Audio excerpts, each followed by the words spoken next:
throughout history, there was those times. And during those times, very rarely did they know that they were in those times until after the story was over. During Yetziat Mitzrayim. They were leaving slavery. It was a change of pace. It was a change of location. It was a change of locale. It was a change of reality.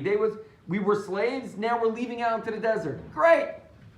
They didn't look at it as, for generations till the end of time, there's going to be Yetziat Mitzrayim. This is the whole, everything that we do is going to be based around it. When we're saying Shema, we have to have a mind Yetziat Mitzrayim. When we're on Pesach, we have a mind Yetziat Mitzrayim. During the Spanish Inquisition, during the Holocaust, during all the times throughout history, when something momentous happened, they didn't realize it until the end. And then the lessons were taken out of it. I'm not a Navi, not a Gadol. I don't know what's going to happen here. I don't know what's not going to happen here. But I do know this. Something I heard from, I was listening to one of my brothers, Shirim today, Rabbi Ari Ben Shishan. He brought up a very interesting point. I want to expound on it a little bit.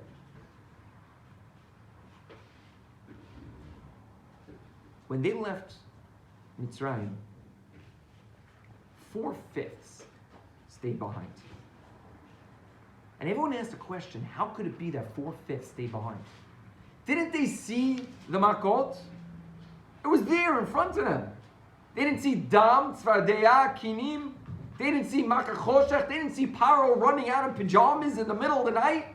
They didn't see all this happening and then everybody leaving, something they waited for years on end, and they don't see the Yad Hashem. How is that possible?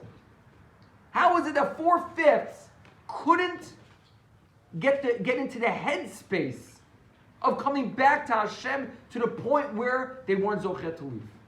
They couldn't bring themselves out of that low level of Tumah. How is it possible? So the answer is that, you have to understand. You see, everything is in balance. Everything is in, everything has to be the test. Nothing is given. Nothing is easy. Nothing is straight. When the Jews were leaving Mitzrayim, there was something left behind. All the Avodah Zarah of Mitzrayim were destroyed. All the Avodah Zarah was embarrassed except for one. Save one. Baal Pa'or. Baal Pa'or was still in Avodah Zarah in Mitzrayim. It was a real nisayon for them. All these years, they watched Mitzrayim do it. All these years, they were mashpia on them. All these years, they were affected on them. And here, all the Avodah Zarah was destroyed, save one. Whoa, maybe there's something to that one. Maybe there's something going on here. Maybe something's happening. And they couldn't get themselves out of that headspace. When Avraham Avinu, it's brought down that when Avraham Avinu, when Hashem brought the Mabul, so Hashem turned to the Malachim and he said, I'm going to give it 10 generations. If somebody doesn't see Yad Hashem, if somebody doesn't realize what's going on, that the world was created for a purpose, that there's a Baal in this world, that there's a Borei Olam, someone who's in charge of it all, someone to keep track of the situation, someone who has a hand in everything. If there isn't someone, then we're going to have to destroy this. This isn't working out. And comes along Avraham Avinu after 10 years, from Noach to Avraham. It comes 10 generations, and Avraham Avinu wakes up one day and he says, there's got to be a Borei Olam. He makes his whole cheshbon, we all know. There's got to be a Borei Olam. So what does he do? He goes to his father's shop and he destroys them all. All Avodah Zarah save one. Biggest, the strongest, the most popular, the best one. And he takes the sword, puts it in his hand, and his father comes in, the older sword, father comes in and says, oh yeah, that's the one. Yeah, that guy did it.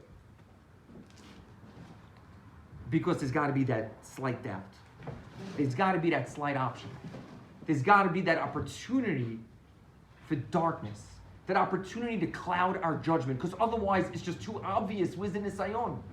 Where's the test? We got to look at the reality we're in right now.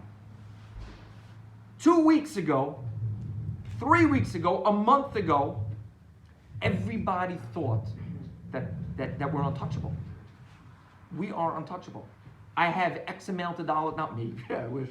I have whatever, $2 million in the bank. I'm good to go. You understand? I have 10 stocks in Tesla. I own 100 Bitcoin. Oh, I'm good. 100 Bitcoin, and I bought it. Whoa! I bought it when it was low. I bought it back when it was at $500 a coin. I don't know what it's at today. If Mayor was here, he would tell us. Danny, do we know what it's at today? What? How much Bitcoin is that today? 1,000? 1,000? Okay, we're almost back to the beginning. 10. Oh, okay, so we're not almost there. But 2 weeks ago, it was at 12, 13,000 or whatever it was. You know, guys are thinking, I'm good to go. I watch guys come here in the Minyan in the morning to daven, and literally they're like, these guys who a month ago were like, you know, everyone looked up to them. These guys are like, yeah, these guys are amazing. These guys, but that's not the message I want to say. I just get off on a tangent. The message I want to say is we have to appreciate, because now we're all equal. This was the great equalizer. We're all equally poor, you know. Unless you own stock in Zoom, then you're loaded, because everybody has Zoom now. Or Netflix. I'm just sitting at home doing nothing. But this is what I want to speak about. Thank you for always leading me. And by the way, you can always rely on a karma to go and like put you on track in the direction to show everyone what not to do. It's just, it's amazing.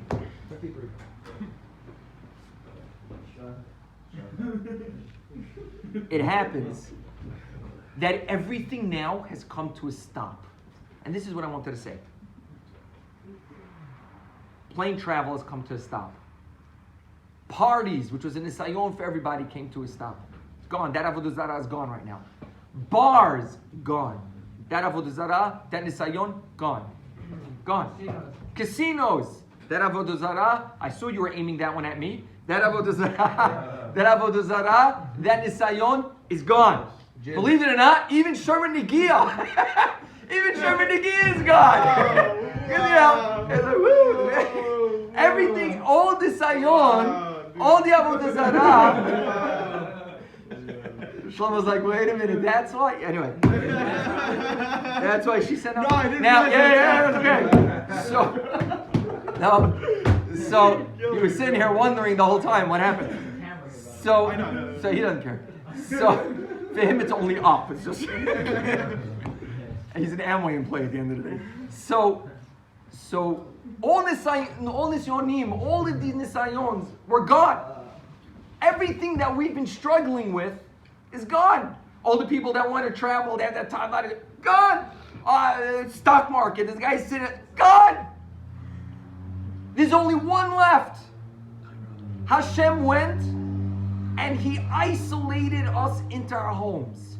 We can't do any of the avodah zarah. But like in Mitzrayim, and like in by Avraham Avinu, there's always that one left behind. And like we just learned a moment ago in the Chavetz Chaim brought down by the Vilna Gaon,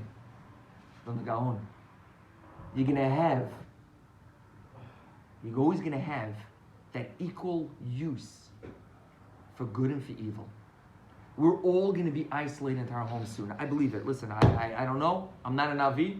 But if you look at the pattern of what's going on in the world, I don't know how much longer we're going to be able to do this. And like I said, that's why we're recording it. So that we're going to start sending it out to the guys who aren't here at present because they're afraid to leave. And then Bezat Hashem, Chas v'Shalom, I hope it never happens. But if they do pull out, isolation on us and we all have to stay in our homes, so we'll start sending out Chavetz Chaim a day videos to everybody. And we'll start sending out little clips to everybody or learning for everybody, whatever the case may be. Because at the end of the day, the one nisayon we're all going to have sitting in our homes now is we're going to have that cell phone in our hand.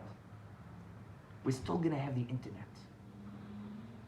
The nisayon, the greatest nisayon of our generation, just like Baal Peor, just like by Abraham the biggest avodah zarah he had. What was the greatest nisayon that everyone's been saying for this generation, undisputed, has been the cell phone. And the greatest vehicle for Torah learning right now, for everybody who's in isolation, is what? the cell phone, the internet, computer, hearing shmuzim, hearing speeches like we just also now, learning Gemara online, having chavruta online, whatever it is that you're doing. The greatest nisayon, the greatest amazing possible zechut, all from the one device. 4/5 couldn't make it out of Mitzrayim because they couldn't pass the test that we're about to have. Make no mistake, this is huge. You fast forward 15 years, 20 years, 50 years, they're going to be talking about this time. You know, I'll never forget when my son was born 3 years ago, almost 3 years ago. And, you guys know, he was born 24 weeks into pregnancy. He was the size of my hand. He was about a pound. We spent a year in the hospital with the breathing. I'll never forget one of the rebbeim in my yeshiva. I came into yeshiva, and he pulls me aside. This guy is a mamash tzaddik, because there were people who told me amazing things, and there are people who told me some of the dumbest things in the world I've ever heard in my life. But people came over to me back. Like one guy comes up to me and goes, maybe if you would have done tshuva, this wouldn't have. You want to die? Like what is that? Like, I'll kill you right now. Right now, I'll kill you. Like right now, I don't care about witnesses. I will kill you right now. There's people who said really stupid things.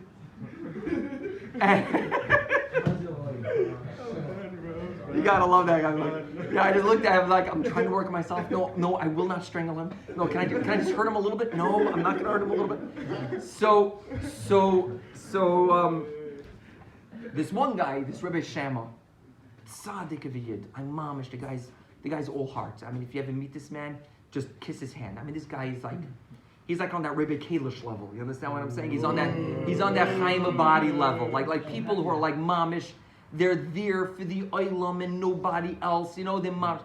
So he pulls me aside and he says, he also had a similar situation. His baby was born, I think it was 28 weeks, and I mean, not, on similar, not quite, but similar. And he pulls me aside and he goes, I want you to know, I'm going to tell you something that was told to me when this happened to me. He said, why and this, and he says, that's irrelevant. What's going to be is going to be, Hashem's going to decide, But in these situations, there are two types of people that come out at the end. There's the fodder, and then there's the gadol.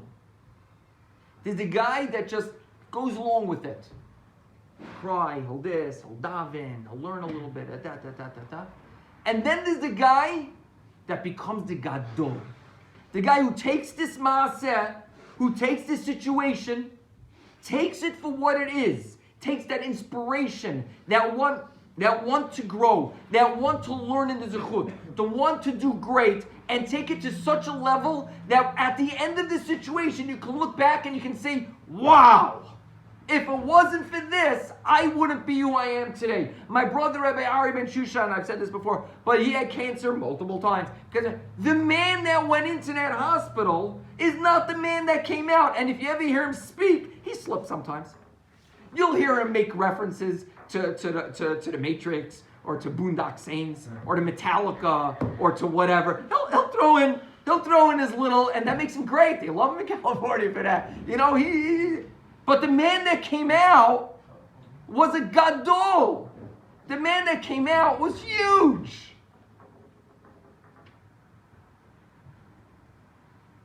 We are in a situation right now where people are going to be made. People are going to be made. When I was a kid, one of the most inspiring things I used to see was my father worked like a dog. My father, he worked, I don't know very many people that has a work ethic like my father. He would work, literally, he was an accountant, and he used to work like literally morning to night, and then at night he'd come home. He'd come home generally, I would say about, 7, 8 o'clock at night. Then he would sit down and he would learn with the kids, do homework, do whatever. Then he would grab a quick supper, and then everyone knew this was Abba's seat. Don't touch it. He would go, he had a recliner in the living room. It wasn't a very big house. There was a recliner in the living room. He would go sit down in his recliner. He had a table right here, like a nightstand table, right here with a light over it shining down, and he had a stack of Sfarim right there. But literally a stack of Sfarim right there.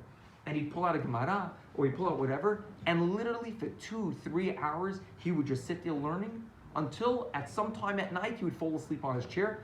And then more often than not, that's where he slept. Shabbat night, after the meals were long, he took his time, he would sing and spend time with the family and that. But after that, go to his chair, open up Gemara, open up Chumash, and learn until he fell asleep on the chair. And to me, that was the vision I have of my father, is that he's at home and he's learning. See, back then, when I was a kid, that was a possibility. That's not possible anymore. See, my father was a workaholic. He worked like a beast. And then he'd come home and he couldn't work anymore. He couldn't work anymore. None of his clients had your home phone number. That wasn't done. That was uncouth. That was unprofessional. You know, just leave a message at my work. There was no emails chirping on your phone. There was no Instagram messages. There was no whatever happening all night long, that while you're sitting there, you finished your meal at halavai. At least I'm going to assume parents spend time with their children during the meal and then they get back to work or back to their phones or whatever the case may be. I doubt it. But okay, let's give them the benefit of the doubt. But now, who does that? And I see it myself. I come home, do whatever it is I have to do. My phone is constantly bing. Oh, this issue, that issue. Oh, what are we going to do about this? What are we going to do about that? All day, all night, every hour. You always, never happens. Work. We never had the opportunity. That's the vision I have of my father, sitting and learning. We're now about to be given a gift. We're all, and for those who are already there, have already been given the gift, we're all, hopefully not, but assumption, going to be isolated. And then what do you have to do at your house? Nothing. There's no work. Everyone's isolated. You can ping your clients from today till tomorrow. Nothing is happening. No one's doing any work. There's nothing to do. Oh, I left it at the office. There's nothing you can do. So you're sitting at home and you've got nothing to do except you have a choice now. Am I going to be fodder? Am I going to be great? Am I going to do Netflix? Hulu? What else, Shlomo? What else are you saying? Hulu? YouTube? Whatever else. We're not going to get into anything over those levels. Are you going to do that? Or are you going to sit down and be kind of mesechta? Are you going to sit down and be kind of shas? This is 2 weeks of uninterrupted, no interruptions, no one bothering you. A guy who has a family. Sit down. You don't need the cell phone anymore. The kids aren't worried about school anymore. The kids can't. My Shabbos goes like this. We have the meal. Everyone's singing. We have the Torah. It's beautiful. Meal ends. My kids go out to their friends. Right? I go to sleep. What am I going to do? Talk to my wife? Come on. My kids go out to their friends. I'm going to have to X that one later. And I go to sleep, and my wife talks to her. No one can even talk to friends anymore. You're going to be stuck in the house. You're going to have real family time, real learning time. This is an opportunity for greatness. This is an opportunity for your children to see you sit and learn. This is an opportunity for your children to see what real greatness is, and for you to literally, actually, reality be greatness. How many times have I heard from guys, I'm too busy. I learn an hour a day. I'm too busy. I wish I can do more. Now's the time. Hashem said, yeah, you wish? Let's see it. Go. Now. Go. Let's see it. Can you do it? Go. Let me see you do it. 4/5 couldn't do it. 1/5 did it. What's about to happen is going to be greatness. It's the opportunity for something to reach what we've never been able to reach before. But make no mistake, with that great power of opportunity, like we just learned a moment ago, is going to be that great power of fall. Fast forward 2 weeks, a month, 5 weeks, however long this is going to be, I tell you truth, mark my words. The people coming out of their homes are not going to be the people that went in. And the question is going to be, which fifth did they land on? Where did they go? Rabotai, there's a common practice that when boys come back from Eretz Yisrael, they drop. It's common practice. When girls come, that's why they say when girls come back from seminary, don't date a seminary girl until a few months, right? 4, 5, 6 months. Don't date a seminary girl until 4, 5, 6 months after she's back from Israel. Why? Because they got to come down from that level of on high. When yeshiva guys come back from Eretz Yisrael and they have that Bein Zmanim, they were on that level on up high. They were so good, and then the world happens. Rabotai, you're on such a high level right now. You're coming back so beautiful. You're coming back so gold. Make sure that when we reopen that doors and we view the new world that's going to be, when 15, 20 years from now we look back at this time and our children talk to us about this time, make sure that you're able to tell them with pride the person that you came out to be. Amen. You hear? Amen. Chazak. Amen.